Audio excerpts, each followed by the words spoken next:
June 22ஆம் தேதி குமரனை காக்க வாருங்கள் அப்படின்னு சொல்லிட்டு இந்து முன்னணி அறிவித்த மாநாடு. அந்த மாநாட்டை இப்ப டேக் ஓவர் பண்ணியிருக்கிறது யார் அப்படின்னா பாஜக. அப்ப முதல்ல தன்னுடைய ஏஜென்ட்டுகளை அனுப்பி ஃபீல்டை செட் பண்ணிட்டு அதற்கு பிறகு அமித்ஷா வருவது அப்படின்றது அஜெண்டாவாக மாறுது. மக்களை மடைமாற்றுகின்ற வேலை, இந்துத்துவமயப்படுத்துகின்ற வேலை, மதவாத சக்திகளுக்கு மக்களை பலியாக்குகின்ற வேலையை அமித்ஷா அவர்கள் தொடங்கி வைத்திருக்கிறார்.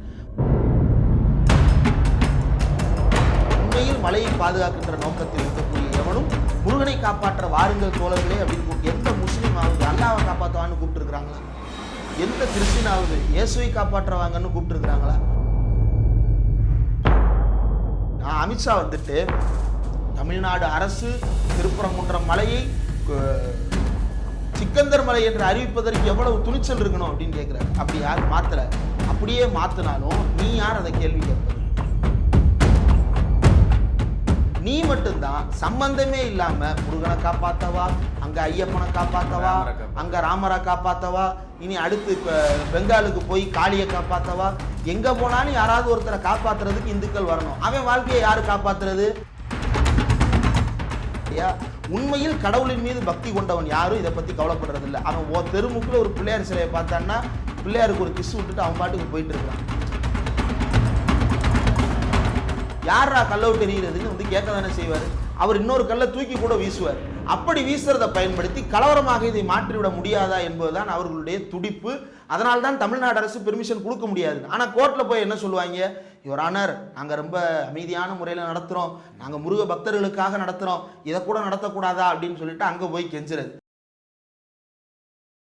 நேயர்களை வணக்கம். இன்று நம்மோடு சிறப்பு விருந்தினராக கலந்து கொள்ள இருப்பவர் தோழர் இந்திரகுமார். வணக்கம். வணக்கம். தமிழகத்தில் இப்பொழுது அதிகமாக வந்து ஒரு விஷயத்தை அரசியல்வாதிகள் பேசிட்டு வராங்க. என்னென்னா வந்து முருகர் மாநாடு மதுரையில் இன்னும் 2 நாட்களில் நடைபெற இருக்குது.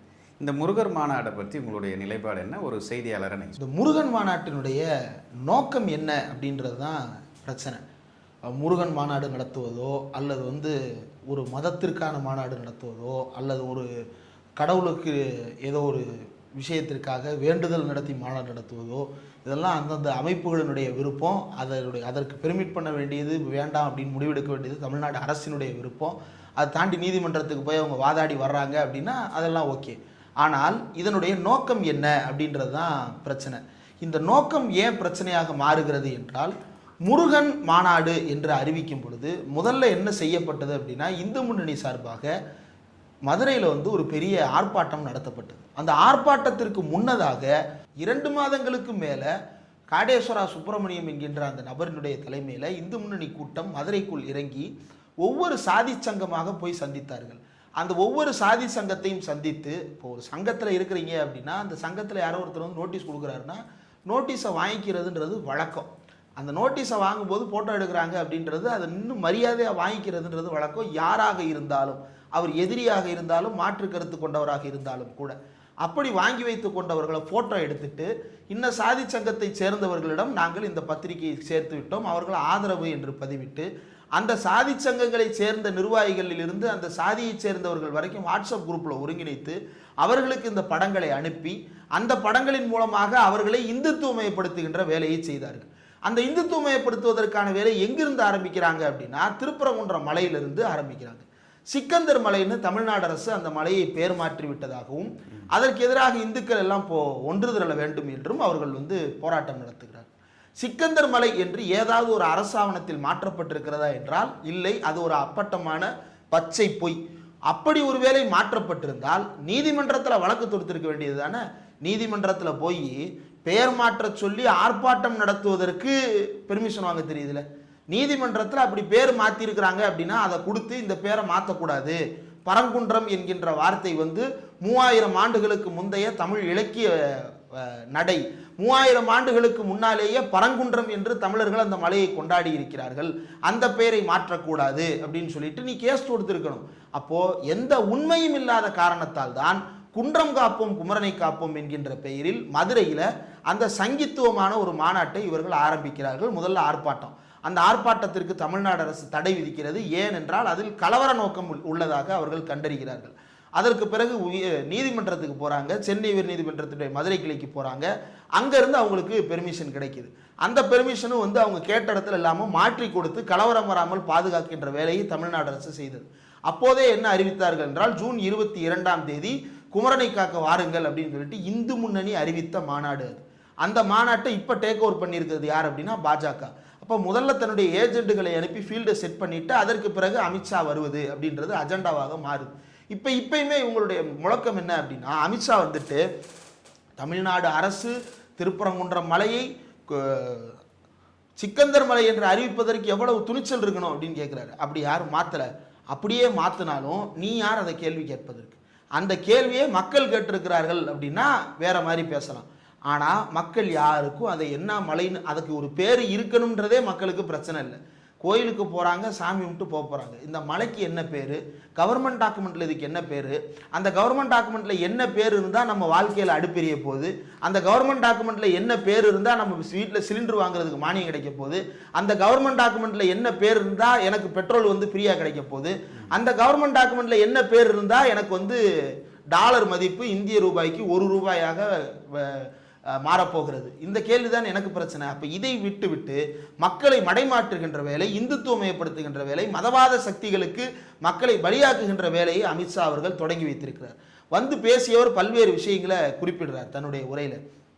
முதல்ல வந்து 1000 ஆண்டுகள் பழமையானது அப்படின்னு திருப்பரங்குன்றம் மலையை சொல்கிறார். 1000 ஆண்டுகள் அல்ல, 3000 ஆண்டுகள். தமிழ்நாட்டினுடைய இலக்கிய மரபு என்று எப்போது நமக்கு ஆதாரங்கள் கிடைக்க ஆரம்பிக்கிறதோ அப்போதிருந்தே பரங்குன்றம் என்கின்ற அந்த சொல்லாடல் சங்க இலக்கியத்திலிருந்து இப்போது வரைக்கும் தொடர்ந்து நம்முடைய பயன்பாட்டில் இருக்கிறது. அந்த மலையில் கீழே குடைவரை கோயில் உருவாக்கப்பட்டிருக்கிறது. இந்த குடைவரை கோயில் தான் முருகன் கோயிலை தவிர மலைக்கு மேலே இருக்கிற கோயில் முருகன் கோயில் கிடையாது. மலைக்கு மேலே இருக்கிறது காசி விஸ்வநாதர் ஆலயம். அந்த காசி விஸ்வநாதர் ஆலயத்துக்கு யாரும் போகிறதே கிடையாது. அங்கே மேலே போகிறவங்க எதுக்கு போவாங்க அப்படின்னா, டைம் பாஸ் பண்ணுறதுக்கும் சிக்கந்தர் தர்காவுக்கு போய் வழிபாடு நடத்துறதுக்கும் தான் மேலே போகிறவங்களுடைய வேலை. அதே ஒரு அரசியலாக பண்ணாங்கல்ல, பிரியாணி சாப்பிட வச்சாங்க, மலையில் இது பண்ணாங்கன்னா அது அந்த இடத்துல அவர் பிரியாணி சாப்பிடுவார், பீஃப் சாப்பிடுவார். உங்களுக்கு என்ன பிரச்சனை? அந்த இடம் அந்த தர்காவுக்கு சொந்தமான இடம் என்று சட்டப்பூர்வமான வரலாறும் இருக்கிறது, வரலாற்று ஆவணங்களும் நமக்கு இருக்கிறது. எல்லா வகையிலும் அந்த இடம் அவர்களுக்கு சொந்தமானதாக இருக்கும் பொழுது அந்த பிரைவேட் ப்ராப்பர்ட்டிக்குள்ள அவங்க என்ன பண்ணா இவங்களுக்கு என்ன அப்படின்றது தான் நம்முடைய கேள்வி. இது ஒரு உணவு ரீதியான அரசியலை வந்து புகுத்துறாங்க அந்த இடத்துல. மத ரீதியான அரசியல், அந்த உணவு அரசியலுக்கு பின்னாடி இருக்கக்கூடிய மத ரீதியான அரசியல். உண்மையிலேயே அங்க நவாஸ்கனி அவர்கள் அவர் பிரியாணி சாப்பிடலன்றார். அங்க என்ன சாப்பிட்டாங்கன்னே நமக்கு தெரியாது. அவர் கையில் ஏதோ ஒரு பார்சல் வச்சிருக்கிறாரு, அதை சாப்பிட்றாரு. அது புளியோதரையா இருக்கலாம், சக்கரை பொங்கலா இருக்கலாம், அல்லது வந்து புதினா சாதமாக இருக்கலாம், அல்லது பிரியாணியாக கூட இருக்கலாம், சிக்கன் பிரியாணியாக கூட இருக்கலாம். உனக்கு என்ன, யாருக்கு என்ன பிரச்சனை? அவர் சாப்பிட்டு போனது அங்கே இருக்கக்கூடிய யாருக்காவது புண்பட்டதா? அவர் அங்கே சாப்பிட்டு போகிறதுனால யாருக்கும் எந்த விதமான புண்படுதலும் ஏற்படாத போது கோயம்புத்தூரில் கம்பெனி நடத்திக்கிட்டு இருக்கிற காடேஸ்வரா சுப்பிரமணியத்துக்கு எங்கேருந்து மனசு நோகுது அப்படின்றது தான் தெரில. அப்போ அந்த மனசு நோகுதுன்ற பேரில் மதுரையில் வந்து பிரச்சாரம் பண்ணுறாங்க. மதுரை மக்கள் யாரும் ஒத்துழைப்பு கொடுக்கல. நீங்கள் இப்போவும் மதுரையில் அந்த பழங்கானத்தில் இவங்க நடத்தின ஆர்ப்பாட்ட பகுதிகளில் போய் கேட்டீங்க அப்படின்னா வெளியூர்லேருந்து பஸ்ஸில் வந்தாங்க. நீங்கள் வந்து அங்கே மதுரையில் வந்து 2 இடம் இருக்குது, அதுவும் ஃபெயிலியர் ஆயிடுச்சு. ஆமாம், ஒன்று மாட்டுத்தாவணி வழியாக வர்றது, இன்னொன்று வந்து அங்கிட்டு ஆரப்பாளையம் வழியாக வர்றது. இந்த ஆரப்பாளையம் திண்டுக்கல் ரோட்லேயும் சரி, இங்கிட்டு மாட்டுத்தாவணி ரோட்லேயும் சரி வெளியூர் பஸ்ஸு வெளியூர் காரு நிறைய வந்துச்சு அப்படின்றது மதுரை மக்கள் நேரடியாக பார்த்தது. அப்போது அந்த கூட்டத்திற்கு வந்தவன் எத்தனை பேரும் வெளி மாவட்டத்துக்காரன், அந்த ஊருக்கும் அவனுக்கும் சம்பந்தமே கிடையாது. அப்போ அவர்களை உள்ளே கூட்டிகிட்டு வந்து கலவரம் செய்வது. ஏன் இதை கலவரம் செய்ய போகிறாங்கன்னு நான் சொல்கிறேன் அப்படின்னா, டெல்லியில் இதே விஷயம் 1947 இதே ஆர்எஸ்எஸ்காரர்களால் ஒன்று நடத்தப்பட்டது.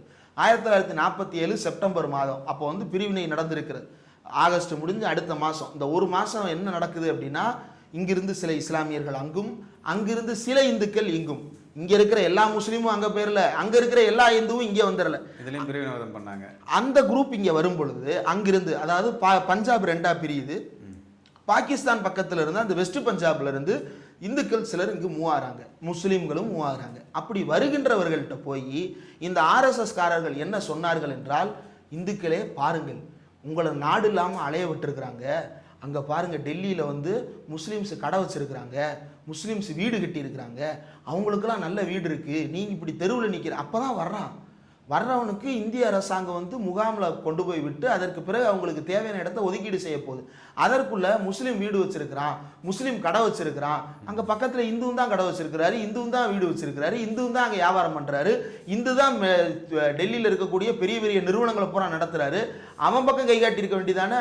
உன்னோட சக மனுஷன், அவன்கிட்ட காசு இருக்கு, அவன்கிட்ட பணம் இருக்கு, அவன்கிட்ட வீடு இருக்கு, அவன்கிட்ட தொழில் இருக்கு, அவனை நோக்கி திருப்ப வேண்டியதானே? அதையும் இஸ்லாமியனை மட்டும் திருப்பி இவர்களே அந்த அகதிகளுக்குள் ஊடுருவி பெரிய கலவரத்தை நிகழ்த்தினார்கள். அந்த கலவரத்திற்கெல்லாம் காந்தியார் தடையாக இருந்தார் என்கின்ற காரணத்தால் தான் காந்தியாரை படுகொலை செய்கிறார்கள். அப்ப இவர்கள் எப்ப ஊர்வலம்னு கிளம்பினாலும் அதுக்கு பின்னாடி கலவரம் வரும். 1990கள் என்ன பண்ணாங்க, கன்னியாகுமரியிலிருந்து காஷ்மீர் வரைக்கும் ஏக்தா யாத்ரா அப்படின்னு ஒரு ஊர்வலம் நடத்துறாங்க. யாரு? அன்றைய பாஜக காரர்களாகிய அத்வானியும் முரளி மனோகர் ஜோஷியும் இந்த ஊர்வலத்தை நடத்துறாங்க. ஊர்வலம் போகின்ற வழியெங்கும் கலவரக்காடாக மாறியது. அது கன்னியாகுமரியில தொடங்கி காஷ்மீர் வரைக்கும் கலவரம் நடந்தது.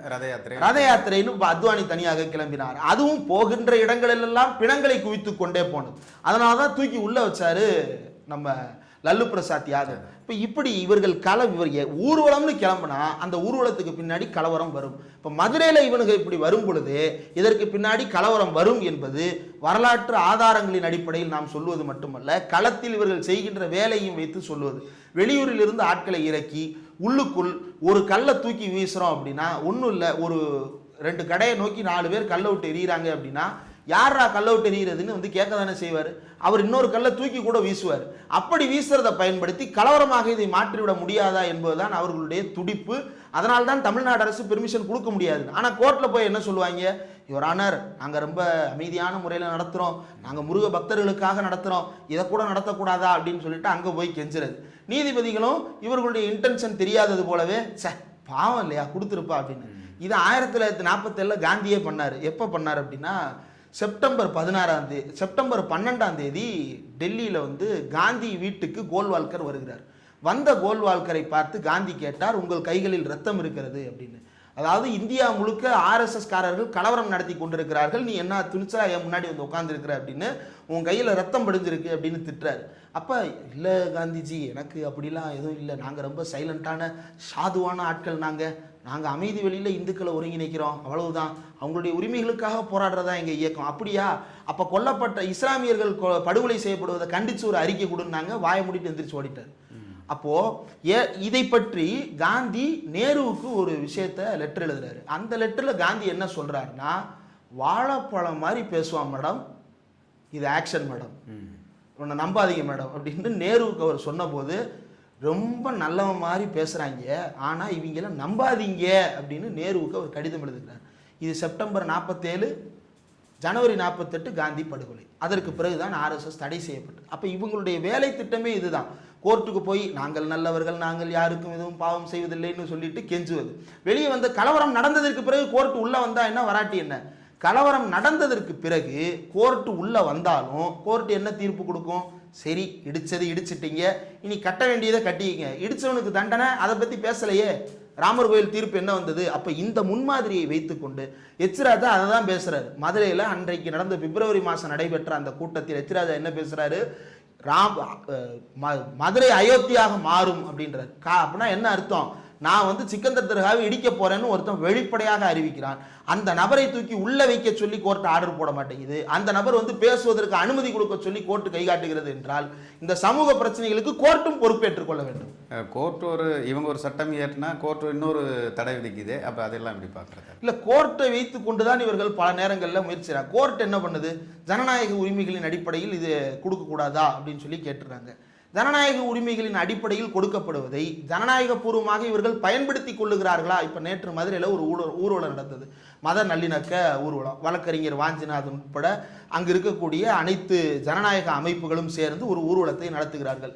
யாருக்கும் எந்த தொந்தரவும் பண்ணலையே, வந்தாங்க, நிம்மதியாக நடத்தினாங்க. அதுக்கும் காவல்துறை பெர்மிஷன் மறுத்தது.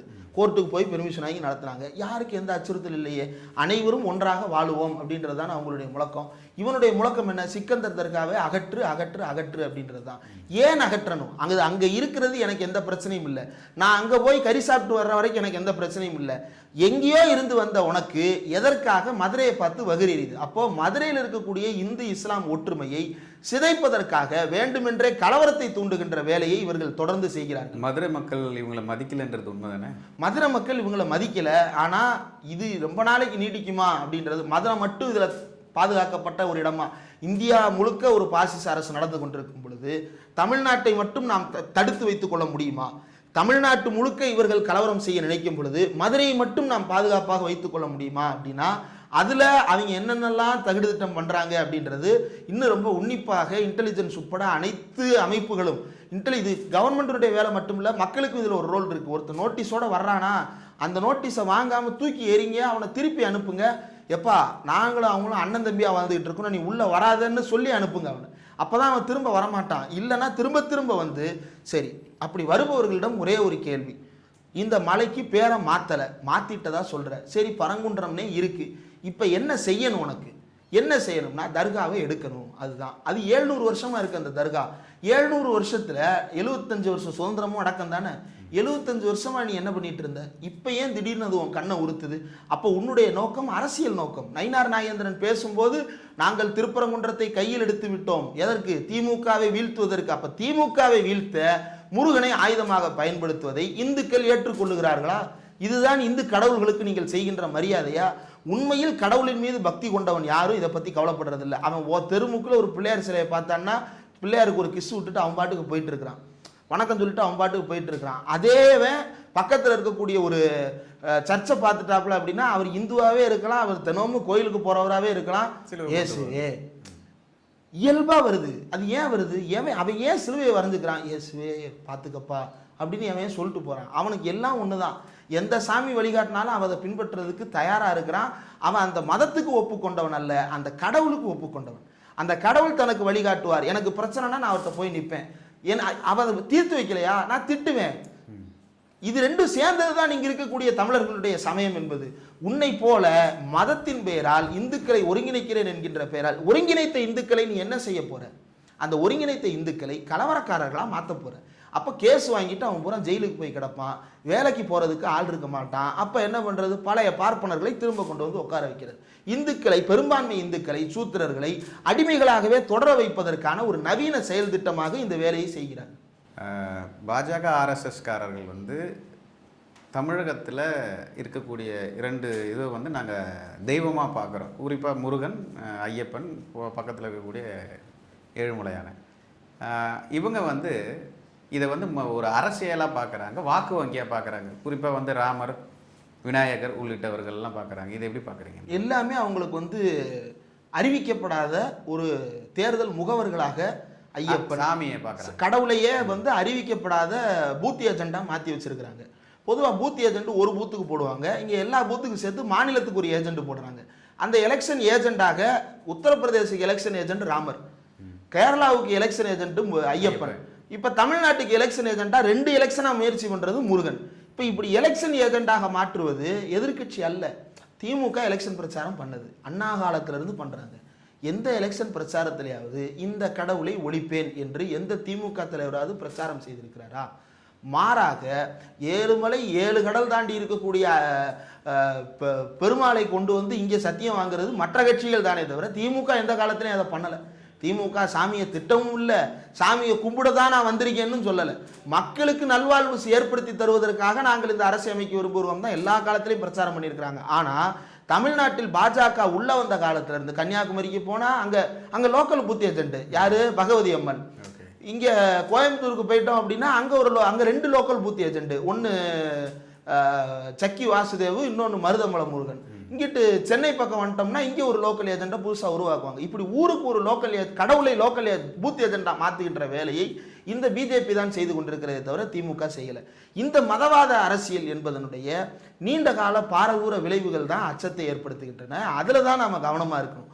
இன்னைக்கு சாதாரணமா சொல்லிடலாம், நம்ம இது எதுவும் பிரச்சனை ஆகாது, மக்கள் சூதானமா இருக்கிறாங்கன்னு. ஆனா நாளைக்கு வர்றவன் என்ன நினைப்பான்? அன்னைக்கே இப்படி ஒரு பிரச்சனை இருந்துச்சு, இருந்தாலும் அந்த பாய் அங்கே போய் பிரியாணி சாப்பிட்ருக்க கூடாது, இவன் தான் பிரச்சனை பண்ணுவான்னு தெரியுதுல, ஏன் சாப்பிட்றீங்க? அவன் பிரச்சனை பண்ணுவான்னு தெரியுதுல, நீ வந்து நின்று கூட சேர்ந்து சாப்பிட்டு காட்டு, அவர் அங்கே தான்டா சாப்பிடுவார், நீ வந்து நிற்கணும். சாமானியனுக்கு அதில் பொறுப்பு இருக்கிறது. அந்த பொறுப்பையும் நாம் உணர்ந்து செயல்படணும்னு நினைக்கிறேன். இதில் இந்த கடவுளை வந்து தங்களுடைய ஏஜெண்டாக பயன்படுத்துவதில் இருக்கக்கூடிய பெரிய ஆபத்து என்ன அப்படின்னா, மக்கள்கிட்ட வந்து ஒரு கதையாடலை மாத்துறது. முருகன் நம்மை காப்பாற்றுவார் என்பதை தாண்டி முருகனை நாம் காப்பாற்ற வேண்டும். முருகனை நாம் காப்பாற்றுவதற்கு எதில் சூரபத்மன் யாராவது நின்று முருகன் மேலே வந்து வேல் ஏவிட்டு இருக்கிறாங்களா? இல்லை. அப்போ எந்த சூரபத்மனும் இல்லாத நேரத்தில் எதற்காக முருகனை காப்பாற்ற என்ன கூப்பிடுற? அவர் பாட்டுக்கு செவனேன்னு கோயில் இருக்கிறார். முருகன் கோயிலுக்குள் ஏதாவது ஒரு இஸ்லாமியர் போய் இந்த கோயில் என்னோடதுன்னு சொல்லியிருக்கிறாரா? சொல்லலை. திருச்சியில் ஒரு கிராமத்தையே இஸ்லாமியர்கள் தங்கள் கிராமமாக கேட்டார்கள் அப்படின்னு ஒரு வதந்தி. நேரடியாக நாடாளுமன்ற உறுப்பினர்கள் குழுவே அங்கே போச்சு. அப்படி ஒரு கோரிக்கையே இல்லை. அது வந்து ஒரு ஆன்லைனில் என்ட்ரி போட்ட ஒரு விஏஓ செய்த ஒரு சிறிய பிழையை தவறாக மாற்றி இந்தியா முழுக்க ஒரு பொய்யான செய்தியை கடத்துகின்ற வேலையை இவர்கள் செய்திருக்கிறார்கள். வக்ஃபு அப்படி ஒரு மனுவை கலெக்டர் ஆபீஸில் கொடுத்ததாக எந்த ஆதாரமும் கிடையாது. அப்போ இல்லாத ஒரு பயத்தை மீண்டும் மீண்டும் ஊக்குவிப்பது இவங்களுடைய வேலையே இதுதான். இல்லாத பயத்தை உருவாக்குவது. ஏன் என்னப்பா அங்கே என்னமோ இருக்குன்னா என் கண்ணுக்கு எதுவும் தெரியலையே, யார் பொண்டாட்டி பத்தினியா அவங்க கண்ணுக்கு தாண்டா அது தெரியும் அப்படின்னு வடிவேலு காமெடி ஒன்று வருது தெரியுமா? அந்த கதையாக நீ உண்மையான இந்துவாக இருந்தால் அது உன் கண்ணுக்கு தெரியும். நானும் இந்து தான், எனக்கு எதுவும் கண்ணுக்கு தெரியலையா? அப்போ நீ உண்மையான இந்து இல்லையா? இல்லடா இந்து தான். அப்போ உன் கண்ணுக்கு தெரியணுமே. சரிடா தெரியுதுடா, இப்போ என்னடா அப்படின்னா அவனை ஒத்துக்கிட வைக்கிறதுக்கான வேலையை பிஜேபி செய்யுது. இந்த உளவியல் தாக்குதலைத்தான் பிஜேபி செய்து கொண்டிருக்கிறது. அதற்கான ஒரு ஆயுதமாக கடவுளை மாற்றி கொண்டிருக்கிறார்கள். இது ரொம்ப கேவலமான செயல். அதைத்தான் சிவகணேசன் முருக மாநாடு ஒரு பக்கம் நடந்துட்டு இருக்கு. ஆனால் முருகன் மலையை வந்து வெட்டுறதுக்கான பர்மிஷன் மத்திய அரசு கொடுத்ததா சொல்லி அதே சிவகணேசன் தான் பகிரங்கமாக ஒரு குற்றம் சாட்டுறாரு. ஆமாம், முருகன் மலை மட்டுமல்ல, இங்கே வந்து சமணர் மலையாக இருக்கட்டும், அழகர் மலையாக இருக்கட்டும், கீழ கோயில்குடியாக இருக்கட்டும், அழகர் கோயில் மலையாக இருக்கட்டும், அழகர் மலைத்தொடராக இருக்கட்டும், இது எல்லாவற்றையும் உடைப்பதற்கான அனுமதியை தான் ஒன்றிய அரசு கொடுத்தது. அதை தான் கடந்த மாதம் முழுக்க தமிழ்நாடு அரசு எதிர்த்து கொண்டிருந்தது, தமிழ்நாட்டு கட்சிகள் எதிர்த்து கொண்டிருந்தது. டங்ஸ்டனுக்கு ஏலம் விட்டாங்க. இந்த டங்ஸ்டனுக்கு ஏலம் விட்டாங்கல்ல, அந்த நிலப்பரப்புக்குள்ள 20க்கும் மேற்பட்ட கோயில்கள் இருக்கின்றன, 18க்கும் மேற்பட்ட வரலாற்று சின்னங்கள் அங்கு இருக்கின்றன. அதில் மதுரை வரலாற்று நகரம்னு சொல்கிறாங்கல்ல, அந்த வரலாற்று நகரம் மதுரை என்பது அழகர்மலை அழகர்மலையில் பொறிக்கப்பட்டிருக்கிறது, கல்லில் செதுக்கப்பட்டிருக்கிறது. மதுரை என்கின்ற பெயர் 3000 ஆண்டுகளுக்கு முன்னால் செதுக்கப்பட்டிருக்கிறது. அந்த மலையை குடைவதற்காக இவர்கள் அங்கே கை வைத்திருக்கிறார்கள். அப்போ உண்மையில் இவன் பாதுகாக்க நினைப்பது கடவுளையோ அல்லது மனிதர்களையோ அல்ல. திருப்பரங்குன்ற மலை கிடைச்சிருச்சு அப்படின்னா அந்த பாறையை உடைச்சி ஏதாவது லாபம் கிடைக்குமா? அதை அதானிக்கு விற்க முடியுமா? ஜிண்டாலுக்கு விற்க முடியுமா? அம்பானிக்கு விற்க முடியுமா? யாராவது ஒரு கான்ட்ராக்டர் அந்த மலையை குடையிறதுக்கு ஏற்பாடு பண்ணி எடுத்துக்கிறது தயாராக இருப்பாங்களான்னு பார்க்கறது தான் இவனுடைய வேலையை தவிர அந்த மலையை பாதுகாப்பது அல்ல. உண்மையில் மலையை பாதுகாக்கின்ற நோக்கத்தில் இருக்கக்கூடிய எவனும் முருகனை காப்பாற்ற வாருங்கள் தோழர்களே அப்படின்னு எந்த முஸ்லீம் ஆகுது அல்லாவை காப்பாற்றுவான்னு கூப்பிட்டுருக்குறாங்களா? எந்த கிறிஸ்டினாவது இயேசுவை காப்பாற்றுவாங்கன்னு கூப்பிட்டுருக்குறாங்களா? எந்த சமணராவது மகாவீரரை காப்பாற்ற வாருங்கள் கூப்பிட்டுருக்குறாங்களா? எந்த பௌத்தராவது புத்தரை காப்பாற்ற வாருங்கள் கூப்பிட்டுருக்குறாங்களா? யாரும் கூப்பிடல. ஏன்னா அவன் கடவுள் நல்லா பார்த்துக்கிடுவாருன்ற நம்பிக்கையில் வாழ்கிறான். நீ மட்டும்தான் சம்பந்தமே இல்லாமல் முருகனை காப்பாற்றவா, அங்கே ஐயப்பனை காப்பாற்றவா, அங்கே ராமரை காப்பாற்றவா, இனி அடுத்து பெங்காலுக்கு போய் காளியை காப்பாற்றவா, எங்கே போனாலும் யாராவது ஒருத்தரை காப்பாற்றுறதுக்கு இந்துக்கள் வரணும். அவன் வாழ்க்கையை யார் காப்பாற்றுறது? அந்த அதாவது ஒரு சாமானியனுடைய நினைப்பு என்ன? நாளைக்கு சிலிண்டர் வருது, 854 ரூபா பில்லு, இதை எப்படி புரட்டுறது? கையில் 100 ரூபா தான் இருக்குது, இன்னும் 750 ரூபா 800 ரூபா தேவை. யார்கிட்ட கேட்டால் கிடைக்கும்? டெய்லர்கிட்ட போன வாரம் வாங்கிட்டோம். இவன் முந்தியாவது காங்கிரஸ் மானியம் கொடுத்துக்கிட்டு இருந்துச்சு, இவங்க வந்ததுக்கப்புறம் மானியமும் இல்லை. இப்போ இந்த காசை எங்கே புரட்டுறதுன்னு தெரியாமல் ஒரு முழிச்சிட்டு இருக்கிறாரு. அடுத்து அடுப்பெரியணும், அதற்கு பிறகு வீட்டில் பிள்ளைகளுக்கு வேலை வாய்ப்பை பற்றி யோசிக்கணும், அவர் அடுத்த நாள் வேலைக்கு போகிறத பற்றி யோசிக்கணும். இவ்வளவு பிரச்சனைகள் அவர் இருக்கிறார். அது எல்லாத்தையும் ஒதுக்கி வச்சுட்டு நீ வா கடவுளை காப்பாற்ற வா, கடவுள் உன்னை பார்த்துக்கிடுவார். இதுதான் கேள்வி வரல. ஆமாம், இதுதான் நம்முடைய மரபா? இதை தான் நாம் செஞ்சுக்கிட்டு இருந்தோமா? அப்போது இந்த சாமானியர்களினுடைய அடிப்படை பிரச்சனைகளை அவர் பெட்ரோல் பங்குக்கு போய் இப்போ முருகன் வந்து பெட்ரோல் விலையை குறைச்சிருவாரா? அல்லது வந்து ஐயப்பன் வந்து சிலிண்டர் விலையை குறைச்சிருவாரா? இல்லை ராமர் வந்து எங்களுக்கு வீடுக்கு வந்து எல்லாருக்கும் ஒரு வேலை வாய்ப்பு கொடுக்க போகிறாரா?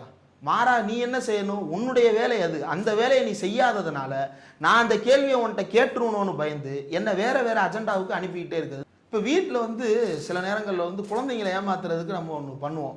அவன் வந்து ஒரு பொருள் கேட்பான், அந்த பொருளை வாங்கி கொடுக்க நம்மளுக்கு மனசு இருக்காது, அல்லது வாங்கி அவனுக்கு அது தேவையில்லாத பொருளாக இருக்கும். சரி நீ ஃபஸ்ட் ரேங்க் எடு வாங்கி கொடுக்குறேன். அவன் செகண்ட் ரேங்க் எடுத்துகிட்டு வந்து கேட்பான், நான் உன்னை ஃபஸ்ட் ரேங்க் எடுத்தால் தானே வாங்கி தர சொன்னேன், ஃபஸ்ட் ரேங்க் எடு வாங்கி தரேன். ஃபஸ்ட் ரேங்க் கூட எடுத்துருவான்.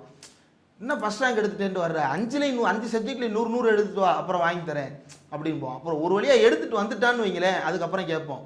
அப்படி தமிழன் வந்து எல்லாத்துலேயும் மார்க் எடுத்துகிட்டு வந்து உன் முன்னாடி நிற்கிறான், எனக்கு கேட்குறத கொடு அப்படின்னு நிற்கிறான். அவனை திசை திருப்புவதற்கு உனக்கு கிடைச்சிருக்கிற ஒரு பாயிண்டாக முருகனை பயன்படுத்தி கொண்டிருக்கிறாய் என்பது மக்களுக்கு நன்றாக தெரியும். அதனால் அது எடுபடாது. தமிழகத்தில் அரசியல் தலைவர்கள் வந்து குறிப்பாக சொல்கிற ஒரு விஷயத்த என்ன சொல்கிறாங்கன்னா, இங்கே முருகன் மாநாடு நடத்துகிறீங்கல்ல, இதே உத்தரப்பிரதேசத்தில், மத்திய பிரதேசத்தில் அங்கே போய் முருகன் மாநாடு நடத்த வேண்டியது தானே, ஏன் நடத்துறீங்கன்னு ஒரு கேள்வி முன் வைக்கிறாங்க. இப்போ இந்த வடக்கில் இருக்கக்கூடிய அந்த கடவுள்கள் அப்படின்னு பார்க்கும்பொழுது, நமக்கு இங்கே இருக்கக்கூடிய கடவுள் வழிபாட்டு முறை வேறு, அவங்களுக்கு இருக்கக்கூடிய கடவுள். நம்மளை பொறுத்த வரைக்கும் விநாயகர் யார்? அவர் ஒரு பிரம்மச்சாரி, அவர் வந்து ஒரு சிங்கிள், அவருக்கு 2 பொண்டாட்டி இருக்குன்னு, அவருக்கு 2 ஒய்ஃப் இருக்குது அப்படின்றது தான் வடக்கில் கதை. சித்தி புத்தி அப்படின்னு 2 மனைவிகள் இருக்குது அப்படின்னு அங்கே ஒரு கதை. சரி, மதுரையில் இருக்கிற கதைக்கும் நார்த்தில் இருக்கிற கதைக்கும், விஷ்ணுவோட தங்கச்சி பார்வதி, இப்படி ஒரு கதையை நீங்கள் நார்த்தில் கேட்க முடியாது, மதுரையில் தான் கேட்க முடியும். அழகர் மலையிலேருந்து பெருமாள் இறங்கி வந்து மீனாட்சி அம்மனுக்கு கல்யாணம் பண்ணி வச்சுட்டு போவார். அழகர் ஏன் வந்து இங்கே கல்யாணம் பண்ணி வைக்கிறாரு? அவர் ஒரு கடவுளாக இருந்து செஞ்சு வச்சிருக்கலாம், அவர் கூட பிறந்த தங்கச்சி அப்படின்னு நம்ம ஊரில் நம்பிட்டு இருக்கிறான். இப்போ உன்னுடைய மரபு கதைகள் வேறு, என்னுடைய மரபு கதைகள் வேறு. உன்னை பொறுத்த வரைக்கும் முருகன் என்பவன் சிவன் நெற்றிக்கண்ணிலிருந்து பிறந்தவன். எங்களை பொறுத்த வரைக்கும் முருகன்றவன் நீங்கள் தினமும் கோயிலுக்கு போகிறவனை கூட கேளுங்க, அவங்களாம் நம்ம முன்னோர்ப்பா, ஒரு காலத்தில் வாழ்ந்தவங்கப்பா அப்படின்னு சொல்லுவாங்க. ஏன் அதை சொல்கிறாங்க அப்படின்னா, அப்படி ஒரு தெய்வ வழிபாடு என்பது நமக்குள் வருவதற்கு முன்னோர் வழிபாட்டிலிருந்து ஒரு தொடர்ச்சி இருக்கிறது, அதை நாம் பின்பற்றணும். அப்போ எங்களுடைய முருகனை இவர்கள் என்ன செய்ய பார்க்கிறார்கள் என்றால் சுப்பிரமணியனாக மாற்ற பார்க்கிறார்கள். நார்த்துக்கு போய் சுப்பிரமணியன்னா தான் தெரியும், முருகன்னா தெரியாது. இங்கே வந்து நீங்கள் பிள்ளையாருன்றீங்களே, இந்த பிள்ளையார் அங்கே தெரியாது, அங்கே விநாயகா அப்படின்னா தான் தெரியும். பிள்ளையார் அப்படின்னா அங்கே யாருக்குமே தெரியாது. பிள்ளையாரா, என்னடா ஏதோ கெட்ட வாரத்தில் திட்டுறான் போல, என்ன தப்பாக பேசுகிறான் போல அப்படின்னு நினச்சி திட்டிடுவாங்க. அவங்களுக்கு பிள்ளையாருன்னா தெரியாது. நம்ம மாற்றிருக்கிறோம். ஏன் மாற்றுறோம்? நமக்கு வந்து கடவுளை எப்படி பிடிக்குமோ அப்படி நம்ம கொண்டாடுறோம். ஒவ்வொரு ஊருக்கும் ஒரு கடவுள் இருக்குது. நார்த்துலேயே அவன் என்ன பண்ணி வச்சுருக்கிறான்னா, நீங்கள் நார்மலாக வடக்கில் வந்து ஒரு கடவுள் நம்பிக்கை உள்ள ஒருத்தரை நீங்கள் சந்திக்கிறீங்க அப்படின்னா, ராம் ராம் சியாராம் அப்படிம்பாங்க. ராம் ராம் சியாராம்னா என்ன அர்த்தம் அப்படின்னா, ராம ராம சீதாராமா அப்படின்றது அர்த்தம். அது ஒரு கிரீட்டிங்காக அவனுக்கு நம்பிக்கை இருக்குது இல்லை, அவன் ஒரு கிரீட்டிங்காக அதை வந்து பயன்படுத்துகிறான். ஜெய் ஸ்ரீராம் மாதிரி. இந்த ராம் ராம் சீதாராமும் ஜெய் ஸ்ரீராமும் வேற வேற. சீதாராம் என்பவர் அவர் குடும்பத்தோடு வாழ்ந்து கொண்டிருக்கின்ற ஒரு அமைதியான நபர். ஜெய் ஸ்ரீராம் என்பவர் பாபரை அழிப்பதற்காக இவர்களால் உருவாக்கப்படுகின்ற நபர். இந்த இரண்டுக்கும் அடிப்படையில் வேறுபாடு இருக்கிறது. நம்முடைய முருகன் நமக்கு என்றைக்குமே குழந்தை தான். அப்பனுக்கு பாடம் சொன்ன பிள்ளையாகத்தான் அந்த முருகனை நாம் வழிபட்டு கொண்டிருக்கிறோம். என்னப்பா இப்படி பண்ணிட்ட, என்ன இப்படி பண்ணிட்ட அப்படின்னு சொல்லிட்டு ஒருமையிலெல்லாம் பேசுவாங்க கோயிலுக்குள்ளே போயிட்டு.